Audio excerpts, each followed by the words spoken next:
在一个小村庄里，有一条有魔力的美人鱼，一直都生活在一条著名的河里。这条河十分危险，因为从来没有人敢去靠近它，所以美人鱼生活在这条河里也十分安全，也一直都没有人知道它的踪迹。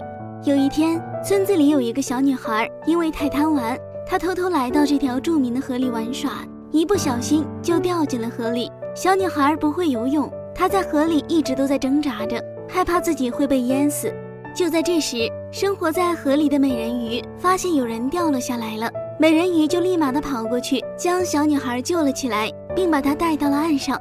过了一会儿，小女孩终于醒了过来，她看到了眼前的美人鱼。由于小女孩从小到大就没有见过美人鱼，她以为是一个怪物，小女孩就十分的害怕。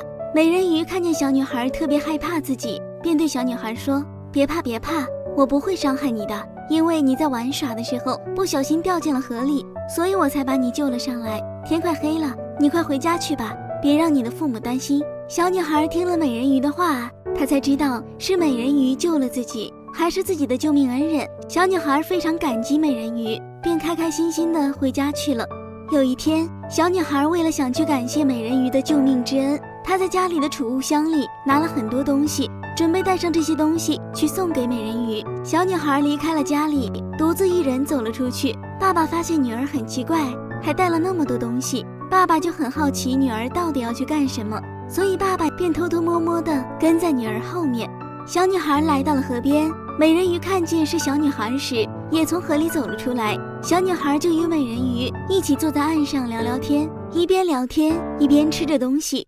爸爸在后面看见了这一幕后，他惊呆了。爸爸没想到这里竟然还有这么神秘的怪物，他决定要回去把这件事告诉村长。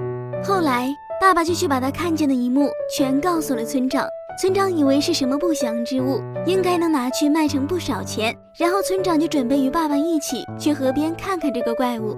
村长与爸爸来到了河边，他们看见小女孩竟然在和美人鱼玩耍着。村长害怕怪物会伤害孩子，就用渔网把美人鱼抓了起来。小女孩看见美人鱼被抓了，就跑到村长面前说道：村长，你可不能抓她，据我了解，她是被天帝派来的天使，来观察人间的。